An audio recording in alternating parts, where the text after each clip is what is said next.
بسم اللہ الرحمن الرحیم۔ السلام علیکم ویورز، میں آپ کا ساتھی غلام مصطفیٰ آپ کے ساتھ ایک موضوع پہ حاضر خدمت ہوں۔ اس کا تعلق ہمارے پیدا کرنے والے رب کے ساتھ اور ہماری زندگیوں کے ساتھ۔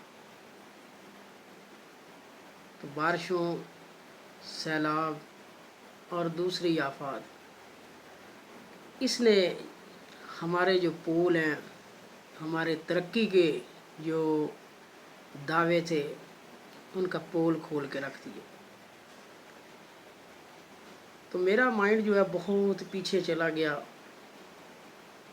کہ آج ہم پوش علاقوں کے اندر بڑے بڑے جو ہیں مہنگے مکانات، مضبوط مکانات بناتے ہیں، ان کو اس حد تک مضبوط کرتے ہیں، ان کو اونچا کرتے ہیں کہ جہاں کوئی پانی وغیرہ جو ہے وہ داخل نہ ہو سکے۔ لیکن افسوس کہ جس طرح ہود علیہ السلام کی قوم نے پہاڑوں میں گھر تراشے تھے، تو اس سے زیادہ یہ مضبوط نہیں ہوئی۔ عاد علیہ السلام کی جو قوم تھی، تو ان کی قوم جو ہے وہ انتہائی مضبوط قوم تھی، تو اس سے زیادہ ہم مضبوط نہیں ہیں۔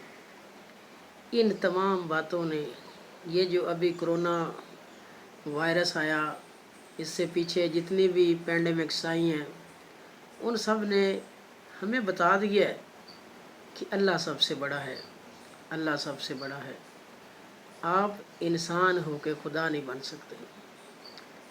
ہاں یہ ہے کہ اللہ تعالیٰ کے بتائے ہوئے راستے پہ چل کے اس کے عذاب سے بچ سکتے ہیں اور اپنی دنیا اور آخرت دونوں کو سنوار سکتے ہیں۔ تو جو خدا سے لڑا تو اس کا نام و نشان جو ہے مٹ جاتا ہے۔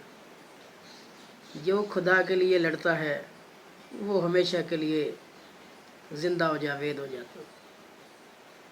تو ہمیں دیکھنا یہ ہے کہ ہم جتنے بھی ترقی کر لیں، جتنی بھی ایجادات کر لیں، جو بھی کر لیں، لیکن ہم مخلوق ہیں اور وہ خدا ہے۔ ہماری بنائی ہوئی چیزیں جو ہیں وہ اس کے جو اتارے ہوئے عذاب ہیں وہ ان کا مقابلہ نہیں کر سکتے۔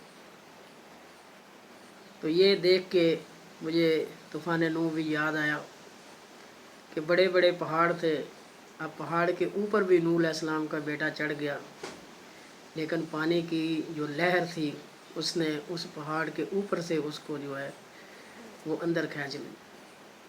تو ہمیں اللہ تعالیٰ سے ڈرنا چاہیے، اس کے احکامات کی پابندی کرنی چاہیے، جو اس نے اپنے انبیاء اکرام کے ذریعے ہمیں اپنی جو تعلیمات بھیجی ہیں ان پہ عمل کرنا چاہیے، تاکہ ہماری دنیا اور آخرت دونوں سنور جائیں اور ہم بھی ہمیشہ کے لیے زندہ و جاوید ہو جائیں۔ اللہ تعالیٰ ہمیں اللہ تعالیٰ کے احکامات اور اس کے انبیاء اکرام کے جو ارشادات ہیں ان پہ عمل کرنے کی توفیق عطا فرمائے۔ لیکن ایک بات جاتے جاتے پھر کہوں گا کہ اللہ سب سے بڑا ہے، اللہ سب سے بڑا ہے، وہی پروردگار ہے، وہی سب کا رب ہے، وہی خالق ہے، وہی مالک ہے، وہی کل شیء قدیر ہے۔ Thank you G.